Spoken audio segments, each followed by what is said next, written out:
ربنا يبارك ويزيد كمان وكمان يا احمد. يا رب يا رب. قول لي يا عمر، احنا بقالنا قد ايه اصحاب؟ يا من سنين. ربنا يبارك في المعروف واهله، وانت من اهل المعروف يا احمد، انت واخواتك. يا حبيبي ربنا يبارك فيك يا شيخ عمر. ربنا يبارك فيك يا شيخ عمر. يبقى اكيد في حاجه. ايه يعني خير؟ وهو انت ما تقوليش يا شيخ عمر غير لما يبقى عندك حاجه عايز تأمني عليها وتقول لي يا شيخ عمر، وانا في كلتا الحالتين مؤتمن، سواء كنت عمر او الشيخ عمر. عندك حق، صح. صح ايه؟ عمر ولا الشيخ عمر؟ اتفضل هقول لك.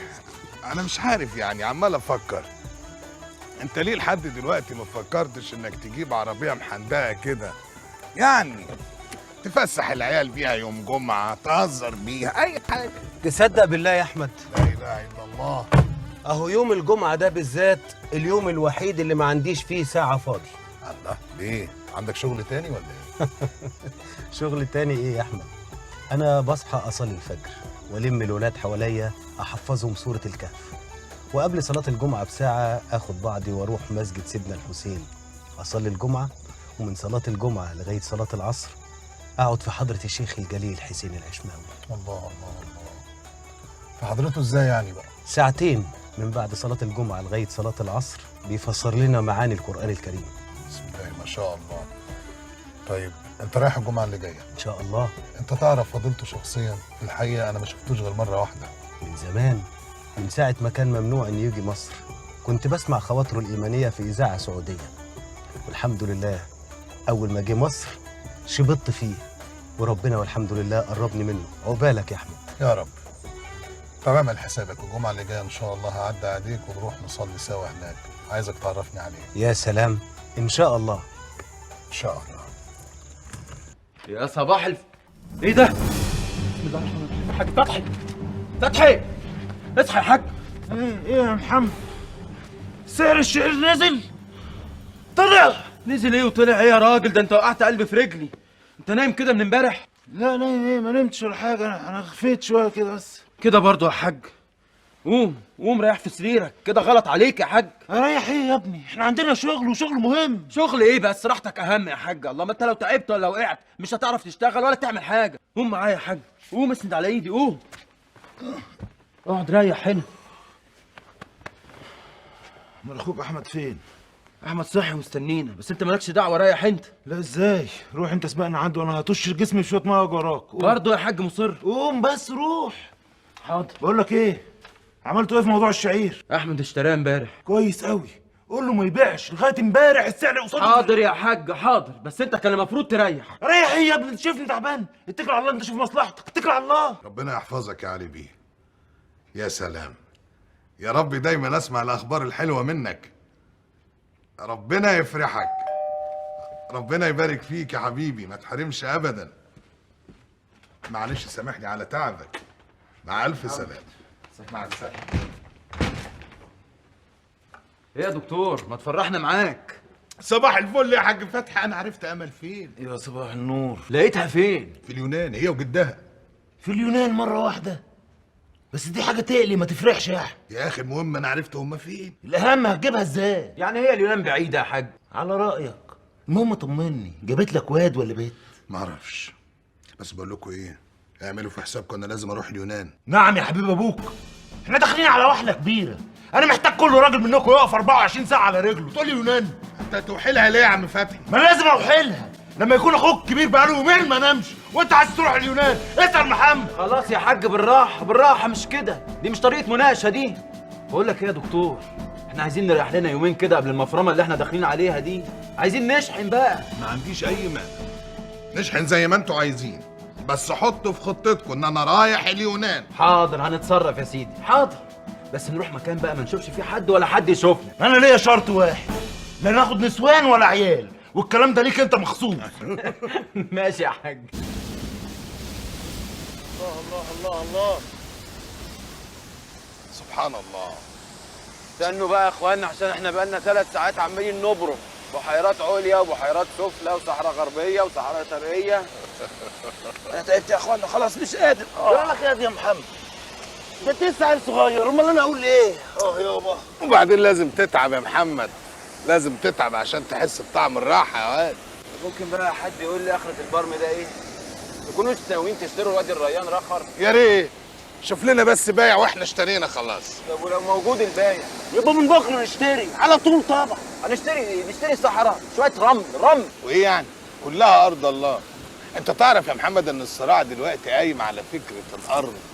كل ما بقى عندك ارض كل ما عرفت تركب الارض. الله، سامع الكلام الموزون؟ صح طبعا يا احمد، الارض عامله زي الدهب. والله.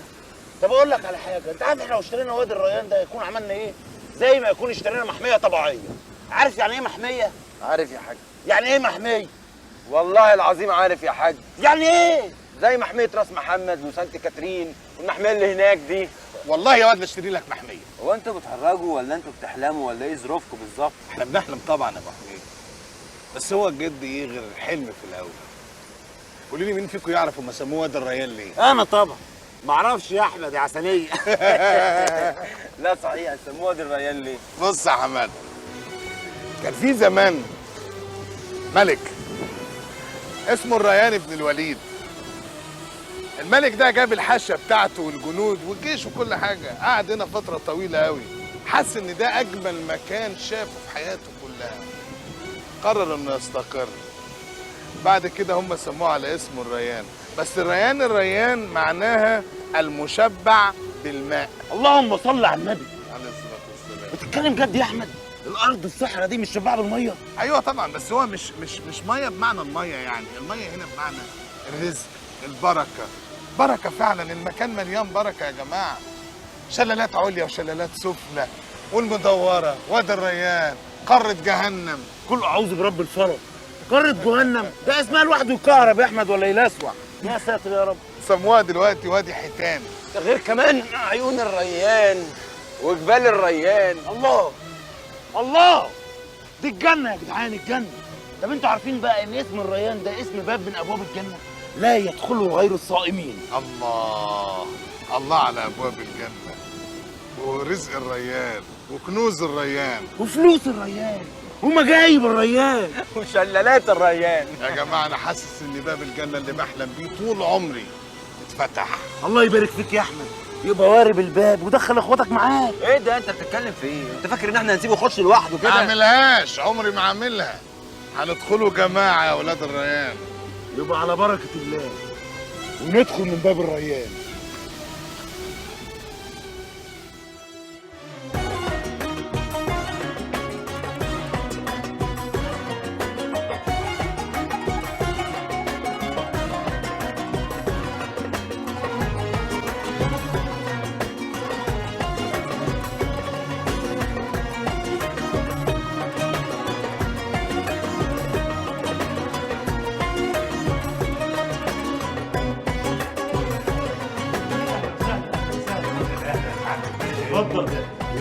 فضيلة الشيخ العشماوي وصل. اللهم صل على النبي، اللهم صل على النبي، اللهم صل على حق، اللهم صل على حق. اتفضل يا فضيلة الشيخ، وصل ارتاح. ربنا يزيد فضلك ويجعلك وش سعد علينا وعلى شغلنا قادر يا كريم. اتفضل ارتاح يا فضيلة الشيخ. يتفضل فين يا فتحي؟ ارتاح يابا. لا، احب على ايدين فضيلتك لا تلف معانا في الشركه دي كلها حته حته وتخطي برجلك الطاهره دي كل عتبه في الشركه عشان ربنا سبحانه وتعالى يطرح لنا البركه في المكان واصحابه. البركه تطرح في الايد العرقانه والشقيانه يا حاج.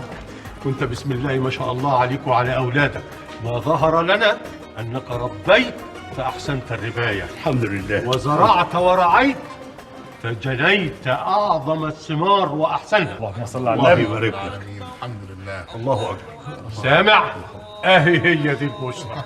ده غير بركه تشريف معاليك معانا هنا النهارده. ايوه امال ايه؟ خلاص بقى احنا كلنا كده بربطه المعلم ونروح نصلي العشاء ورا فضيلتك وبعد كده لو سمحت يعني نروح نفتتح محل الذهب اللي في جامعه الدول العربيه عشان البركه تحل فيه هو كمان ان شاء الله. ولا ايه راي سعادتك؟ بس بعد اذنكم جميعا انا اللي هركب جنب فضيله الشيخ. ها، في حد عنده اعتراض؟ يبقى بالصلاة على النبي أنا هركب جنبك يابا عشان يحصل لي البركة أنا كمان. خلاص يبقى كلنا نركب مع الدكتور احمد. الله اكبر. على دماغي على دماغي فضيلتك. اتفضل يا مولانا. فندم. اتفضل يا مولانا. اتفضل يا مولانا. اللهم صل على النبي. ماشي يابا. بقول لك ايه يا شيخ عمر، خير يا حاج توفيق. طمني، انتوا ذبحتوا كام راس؟ حسب الاتفاق ذبحنا 100 راس.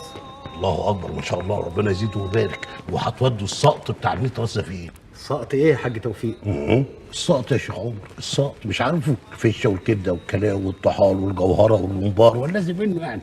الحاجات دي هتودوها فين عند المواصل؟ هو احنا مش قفلنا المصمت يا حاج توفيق؟ قفلناه، بس معلش الحاجات دي تلزمني، عايز اوزعها على اصحاب المصامت الغلابه. كده عندك حق. انت اكتب لي عناوين الناس دي وانا ان شاء الله هوصل لهم الحاجه لغايه عندهم. لا لا لا لا لا، هدي بالذات ما ينفعش، لازم انا اللي اوصلها بنفسي، لازم الف عليهم واحد واحد ومصمت مصمت. امال ايه؟ بص يا شيخ عمر، احساسك وانت بتدي الغلابه اكنه بالظبط بتاخد ويمكن اكتر كمان. والله يا حاج توفيق يلا عشان تلحق صلاة العشاء معاهم جماعة، عشان لسه هنروح نفتتح محل الدهب في جامعة الدول العربية، وسيبك من حكاية السقط دي دلوقتي. صح، عداك العيب يا حبشي، دي سقطت مني. يلا يلا يا شيخ. اتفضل يا حاج توفيق، اتفضل.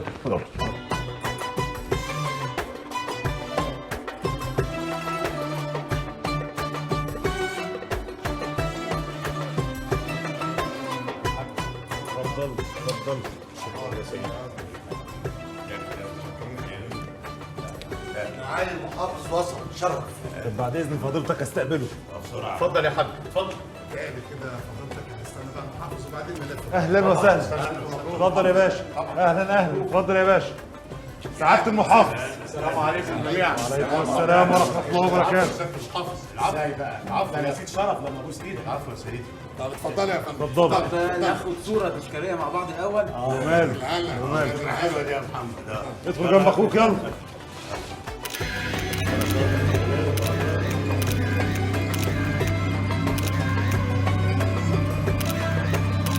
والله حسيت لنا البركه. والله البركه فضيله الشيخ.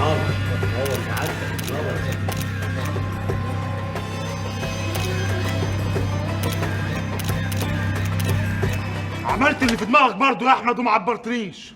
ايه يا حاج اللي في دماغي؟